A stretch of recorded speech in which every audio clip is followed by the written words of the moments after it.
For GCE Mathematics, it's a pretty interesting curriculum, especially for the papers itself. When it comes to GCE Math, there's several modules and electives that you have to choose to study for, and also depending on which papers the schools can provide and offer for classes. Well, C1, C2, C3, C4 are the compulsory papers that you have to study and take it. The elective modules including further pure math, mechanics, statistics, and decision math. So our first advice is make sure you choose the module wisely. For example, if you study physics, choosing mechanics paper might help you since the curriculums sort of overlap, given you have a good foundation already on the physics side.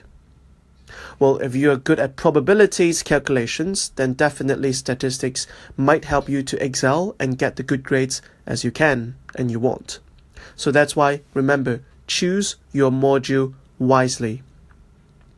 Now, secondly, the interesting part is, if you look at C1 to C4, C1 and C2 papers are generally easy. Lots of our students, well, for Asian students, they in general get a pretty good grades for paper 1 and 2. So that's why the grade boundaries are pretty high, because most of the students usually are able to get a 95% above. So that's why question itself, straightforward, easy, and there's lots of marks allocated on the steps. So pretty much it's easy to get a relatively high score. But for C3, C4, it's sort of a big leap. The concept becomes more and more complex and difficult because it's not only just solving the equations or finding the answers, it's more like proving.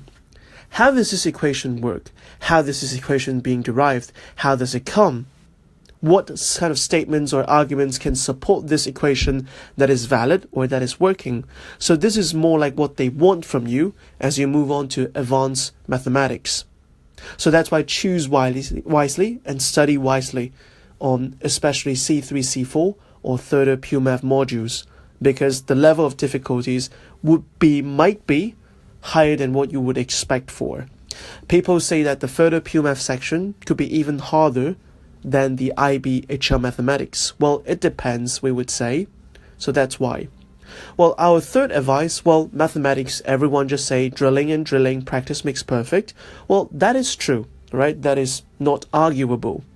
But what we would say is, when it comes to advanced math, GCE A-level math, another thing that you should pay special attention, as we have mentioned already, is that understand how those equation works. Connect those dots, join those dots between each equations and each topics, because that's what they want from you. Apart from solving the unknown, finding the answers, it's more like a junior level. When it comes to senior level, it's more like proving.